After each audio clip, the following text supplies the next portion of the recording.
Future సిటీలో land కొనాలని ఆలోచిస్తున్నారా? అయితే వెంటనే మాకు కాల్ చేసి పూర్తి వివరాలు తెలుసుకోండి. నమస్తే రమగారు. నమస్తే జయ. ద్వాదశ జ్యోతిర్లింగాల గురించి మాట్లాడుకుంటున్నాము. 5 ఆలయాల గురించి చెప్పుకున్నాం. 6వ ఆలయం ఏంటి? డాకిన్యాం భీమశంకరం. డాకిని అనే ప్రాంతంలో ఉన్నాడు భీమశంకరుడు. ఊరు పేరు డాకిని అండి. ఆ ఊరు కాదు, ఆ స్థలం. ఊరు ఎక్కడుందంట? ఇది మహారాష్ట్ర, పూణేకి దగ్గర. పూణే దాకా బస్సులో వెళ్ళినా, పూణే నుంచి దాని ట్రాన్స్పోర్టేషన్ వేరే దొరుకుతుంది. పూణేకి మీరు ఎలా వెళ్ళినా సరే పూణే నుంచి ఈ భీమశంకరానికి వెళ్ళిపోవచ్చు. ఈ భీమశంకరుడు ఇంకో ప్రత్యేకమైన దైవం. ఈ సహ్యాద్రి పర్వత శ్రేణుల్లో ఉంది ఇది. ఈ సహ్యాద్రి పర్వతాల్లో ఒక శిఖరం పేరు డాకిని. ఆ డాకిని శిఖరం మీద ఉన్నాడు ఈయన. చాలా విశేషమైన కథ ఉంటుంది. ఆ ప్రాంతాల్లోట భీముడు అనే ఒక రాక్షసుడు ఉండేవాడట. ఈ రాక్షసుడు ఒకసారి తల్లిని అడిగేట ఏదో సందర్భంలో, అమ్మా నువ్వు నేను ఇద్దరమే ఉన్నాం, కర్కటి ఆ తల్లి పేరు కర్కటి అనే రాక్షసి, ఆమె యొక్క కుమారుడు భీముడు, నా తండ్రి ఎవరు ఏమిటి అని అడిగితే అప్పుడు ఆవిడ ఏం చెప్పిందంటే, నా తండ్రి కర్కటుడు అనే రాక్షసుడు, నేనేమో విరాధుడు అనే రాక్షసుడిని వివాహం చేశారు నాకు. ఆయన ఎక్కడుండేవాడు? రామాయణ కాలం నాటి రాక్షసుడు. ఆ విరాధుణ్ణి అడవిలోకి వచ్చారు, వనవాసానికి వచ్చిన రామలక్ష్మణులు సంహరించారు. నాకు సంతానం లేదు, నేను నా తల్లిదండ్రుల దగ్గరికి చేరిపోయాను. నా తల్లిదండ్రి ఒక అడవి తీరంలో, ఒక నదీ తీరంలో అగస్త్య మహాముని తాలూకు శిష్యుణ్ణి ఒకడిని తినబోయారు ఆహారం కోసం. ఆయన శపించి మా అమ్మని నాన్నని ఇద్దరిని సంహరించాడు. ఆయన చేసినటువంటి ఆయన చల్లిన నీళ్లతో కాలిపోయారు మా అమ్మ నాన్న. నాకు భర్త లేడు, అమ్మ నాన్న లేరు, సోదరులు లేరు, నేను ఒంటరిగా ఉండేదాన్ని. ఈ ఒంటరిగా ఉన్న నన్ను కుంభకర్ణుడు తీసుకెళ్ళాడు. ఆయన నన్ను బలవంతంగా ఈ అడవిలో నుంచి లంకా నగరానికి తీసుకుపోయాడు. విరాధుడి భార్యగా ఉన్న కర్కటి కుంభకర్ణుడి భార్యగా మారింది తర్వాత కాలంలో. కుంభకర్ణుడే నీ తండ్రి. ఆ కుంభకర్ణుడి కూడా విరాధుడిని చంపిన రామలక్ష్మణులే కుంభకర్ణుడిని, వాళ్ళ అన్నయ్యని, తమ్ముళ్ళని, ఉన్న వాళ్ళందరినీ వాళ్ళిద్దరు వచ్చి చంపేశారు. నువ్వు కుంభకర్ణుడి కుమారుడు నాయన అని చెప్పింది. భీముడికి చాలా కోపం వచ్చింది. ఏమిటి మా నాన్న నెంబర్ 1, నాన్న అసలు తండ్రిని ఇద్దరిని రామలక్ష్మణులే చంపేశారా? ఈ రాముడు ఎవరు? విష్ణువు యొక్క అవతారం. అసలు విష్ణువు ఎవడు? భగవంతుడు. ఇంకా ఎవరున్నారు భగవంతులు? చాలామంది ఉన్నారు. శివుడు ఉన్నాడు. అసలు భగవంతుడు అనేవాడే ఉండకూడదు. ఇలాంటి భావాలు పుట్టినాయి వాడికి. సరే, మనం ఎవరి కోసం తపస్సు చేయాలి? ఏదైనా తపస్సు చేసి పగ తీర్చుకోవాలనుకున్నాడు. పగ తీర్చుకోవాలంటే ఎవరి కోసం తపస్సు చేయాలి? శివుడు విష్ణువు ఇద్దరు సెపరేట్, వేరే వాళ్ళుగా ఉన్నారు. వీళ్ళకి చుట్టం ఎవరు? రాక్షసులకి దగ్గర బంధువు బ్రహ్మదేవుడు. ఆయనే పితామహుడు అందరికీ. ఆయన మానసపుత్రులే కదా కశ్యప ప్రజాపతి. కశ్యపుని కుమారులే వీళ్ళంతా. ఆయన యొక్క మళ్ళీ కుమారులు రాక్షసులు. ఇప్పుడు వీళ్ళకి తాత ఎవరు? పితామహుడు బ్రహ్మదేవుడు. విష్ణువు మాకు చుట్టం కాదు. నిజానికి బ్రహ్మదేవుడు వచ్చింది ఎక్కడి నుంచి? విష్ణువు యొక్క నాభి నుంచి వచ్చాడు ఆయన. అయినా సరే ఏ రాక్షసులకి విష్ణుమూర్తి బంధువు కాదు, చుట్టం కాదు. పితామహుడి దగ్గరే ఆగిపోతారు వాళ్ళు. పితామహుడు తండ్రి అయిన వాడు ప్రపితామహుడు కావద్దు? కావాలి కదా, ముత్తాత కావద్దా? తాతగారి తండ్రి ఏమవ్వాలి? ముత్తాతగారు అవ్వాలి. కానీ ముత్తాతను ఒప్పుకోరు వీళ్ళు. ఆయన ప్రజాపితగా భావిస్తారు. ప్రజాపిత బ్రహ్మ ఆయన మా తాత, మా పితామహుడు. ఆయన కోసం తపస్సు చేస్తారు. అందరూ పితామహుడి దగ్గర తపస్సు చేసి ఈ రావణ, కుంభకర్ణ, హిరణ్యాక్ష, హిరణ్యకశిప అందరూ కూడా రాక్షసులందరూ బ్రహ్మ కోసమే తపస్సు చేసి విష్ణువు మీద పోరాటానికి వరాలు అడిగారు. ఆ బ్రహ్మకి తండ్రి ఎవరు? ఆయనే కదా. ఈ కథ అట్లా ఉంటుంది. ఎందుకంటే ఆయన రాక్షసహంతగా కనపడతాడు, రాక్షసాంతకుడు హరి. మనకి ఈ శివాలయపు ఈ గాథల్లోనే పరమేశ్వరుడు రాక్షసులను సంహరించిన కథలు కనిపిస్తాయి.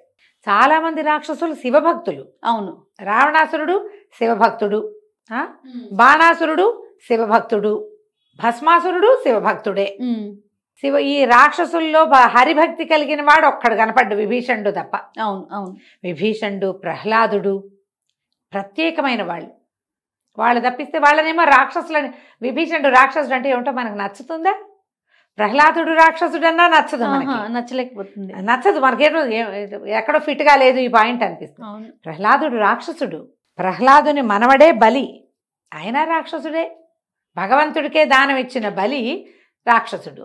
కానీ వీళ్ళకి దైవ భక్తి అమోఘంగా ఉండటంతో ఉంది. మనం వీళ్ళని రాక్షసుల కింద తీసుకోలేకపోతాం. తీసుకోలేము. ఈ రాక్షసులందరూ కూడా బ్రహ్మదేవుడి కోసం తపస్సు చేస్తారు. ఈ భీముడు అనే రాక్షసుడు కూడా బ్రహ్మదేవుడి కోసం తపస్సు చేసి అమోఘ వరాలు పొంది ఈ సహ్యాద్రి పర్వత శ్రేణుల్లో అబ్బో ఎంతగానో ఆయన సామ్రాజ్యాన్ని విస్తరించాడు అతను.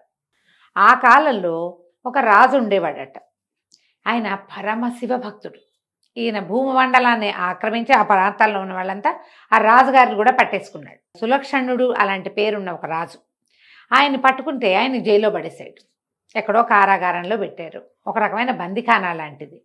అయితే ఆయన శివభక్తుడు కదా, ఆయన శివనామ సంకీర్తన చేసుకునేవాడు. చేతికి దొరికిన మట్టితోటి ఇట శివలింగం చేసి పార్థివలింగానికి పూజ చేసేవాడు. అయితే ఆయన శివనామస్మరణ చేసుకుంటూ ఉండేవాడు. ఈ భీముడు ఆ కారాగృహాలన్నిటి అంటే తను పట్టుకున్న ఖైదీలందరినీ బందీలందరినీ చూస్తూ శివనామస్మరణ చేస్తున్న ఈ రాజుని చూశాడు. ఏమిటా నువ్వు అరుస్తున్నావు, పూజ చేస్తావు, మానేమన్నాడు. నా పేరు చెప్పుకోమన్నాడు. నీ పేరు నేను చెప్పను, శివభక్తి మానన్నాడు ఆయన. ఇతను ఆయన మీద యుద్ధానికి అంటే పోరాటానికి దిగాడు. దిగితే పరమేశ్వర పాహి పాహి అని రాజు పిలిచాడట. భీముడు ఏమన్నాడు, ఏమిటి ఇంత చిన్న శివలింగమా, నన్ను ఏమైనా చేసి నిన్ను రక్షించేది, ఈ శివలింగం చెప్తాను, సంగతి చెప్తానని ఏం చేశాడు, కత్తి తీసి ఒక్క వేటు వేశాడు. శివలింగం మీద గుర్తుంటుంది ఇప్పటికి కూడా. భీమాశంకరం శివలింగం మీద ఆ ఘాటు కనపడుతుంది ఉంటుందట. అయితే ఈ శివలింగం మీద దెబ్బ పడేసరికి లింగం ఇదైపోయి అందులో నుంచి రౌద్ర రూపంతో పరమేశ్వరుడు బయటకు వచ్చాడు. వచ్చి ఈ భీముడిని సంహరించాడు. తన భక్తుడి మీదకి వస్తున్న వాడిని సంహరించాడు. సంహరించి ఆ రాజుని కాపాడాడు. అయితే ఎప్పుడైతే సంహరించబడ్డాడో భీముడు, వాడి తల్లి అయినటువంటి ఆవిడ బయటకు వచ్చింది. పాతాళంలో ఉండేది కర్కటి. వచ్చి పరమేశ్వరుని పరిపరి విధాలుగా ప్రార్థించి ఎంతో తపస్సు చేసి వరాలు పొందాడు. చివరికి నీ చేతిలో మరణించాడు. నా కొడుకు పేరు చిరస్థాయిగా ఉండేలాగా చేయమని అక్కడ వెలిసినటువంటి పరమేశ్వరుడు భీమశంకరుడు అయ్యాడు. ఆ భీముడు రాక్షసుడు. అయితే ఆయన ఈ వీరితోటిట ఒక్క దెబ్బలో చంపలేదని, అసుర సంహారం చేశాడని, అంటే ఇంకా ఆయనకు బోళంతమంది సైన్యం ఉంది, ఈ భీమాసురుడికి బోళంతమంది ఉన్నారు. వాళ్ళతో యుద్ధం చేస్తే పరమేశ్వరుడి ఒంటి మీద నుంచి చెమట బిందువులు పడ్డాయట. అదేమిటో ఆ చెమట బిందువులు నదిగా మారినాయి. భీమా అనే నది, అక్కడ భీమా అనే నది ఉంది. ఆ దేవాలయం పక్క నుంచే ప్రవహిస్తుంది. ఎన్ని గాథలు కదా రమ్మగారు. అక్కడున్న నది ఎట్లా పుట్టిందంటే ఇట్లా పరమేశ్వరుడి ఒంటి మీద చెమటతో. అద్భుతం. అయితే ఇక్కడ డాకిని శాకిని గణాలు ఉంటాయి ఈ ప్రాంతంలో అని చెప్తారు. రాక్షస గణాలు కదా, రాక్షసులు అనడానికి వీల్లేదు. ఈ శాకిని డాకిని ఇవి రెండు కూడా ఏంటంటే భైరవ గణాలు. వాటిని రాక్షసులుగా తీసుకోకూడదు. పరమేశ్వరుడి వెనకాలండే చాలా గణాలు. ఆయన ఎక్కడుంటాడు, శ్మశానంలో ఎలాంటివి ఉంటాయి గణాలు, పిశాచ గణాలు ఉంటాయి. ఈయంతో పాటే ఉండే ప్రమథ గణాలతో పాటు శాకిని డాకిని భూతగణాలు అవన్నీ ఆయన వెనకాల ఉంటాయి. ఈ పర్టికులర్ భీమాశంకరంలో ఆ ప్రాంతంలో ఈ డాకిని కదా, ఆ శిఖరం పేరే డాకిని, అందుకని డాకిన్యాం భీమశంకరం అని చెప్పారు. డాకిని మందిరం కూడా ఒకటి ఉంటుంది అమ్మవారితో పాటుగా. అమ్మవారి పార్వతీదేవి ఉంటుంది, డాకిని మందిరం కూడా ఉంటుంది. ఈ భీమశంకరాన్ని దర్శించిన వాళ్ళకి పిశాచ బాధలు ఉండవు, గ్రహ బాధలు ఉంటాయి కొంతమందికి. అంటే ఎక్కడికైనా వెళ్ళంగానే ఏదో ఆవేశించేస్తుంది వాళ్ళకి. కొంతమందికి కనపడతాయి కూడా, గాల్లో ఉండేవి మనకు తెలిసినవే. మనతో పాటు చాలా రకాల ప్రాణులు ఉంటాయి గాల్లో, మనం చూడలేము, నేకెడై చూడలేదు వాటిని, మన కన్ను వాటిని చూడదు. కానీ ఒక్కొక్కసారి ఫీల్ అవుతాం. అందరూ కాదు, కొంతమంది అవుతారు. మనం సిక్స్త్ సెన్స్ అని చెప్పుకోమా, అలాంటిదే ఇట్లా మనం కాని కొన్ని జీవాలు మన చుట్టూతా గాల్లో ఉన్నాయి అని ఫీల్ అవ్వగలిగే సెన్స్ ఒకటి ఉంటుంది, ఫీల్ అయ్యే సెన్స్ ఒకటి అయిందా.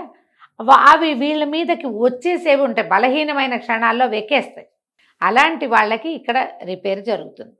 ఆ భీమా నదిని దర్శించి ఈ భీమశంకరం అక్కడ స్వామివారి కొలువై ఉన్నాడు కాబట్టి, పైగా మోటేశ్వర మహాదేవ్ అంటారు అక్కడ ఆ ప్రాంతాల్లో. పెద్ద లింగం అట, లింగం పెద్దది కాబట్టి అలా అంటారట.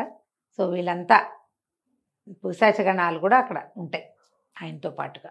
అక్కడికి వెళ్తే ఏమిటంటే మనకి భయాలు పోతాయి.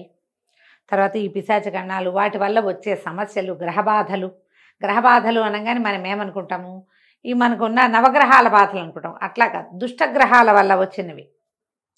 ఎవరైనా క్రియలు చేస్తారు కొంతమంది, అలాంటివి కూడా కనపడతాయి. ఆ నమ్మకం ఉంటుంది, ఎవరో మనకేదో చేశారు. అవును. వాళ్ళు కూడా ఈ భీమాశంకరాన్ని కనుక దర్శనం చేస్తే ఆ సమస్య నుంచి బయటపడతారు.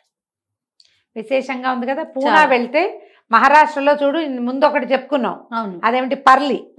ఇప్పుడు ఇది భీమశంకరం కూడా ఇక్కడే ఉంది. ఇదే కాదు, ఘృష్మేశ్వర్ అది కూడా ఇక్కడే ఉంది. మహారాష్ట్రలోనే ఉంది. దాని గురించి కూడా చెప్పుకుందాం మళ్ళీ. తప్పకుండా రమ్మగారు. నమస్తే. నమస్తే జయ.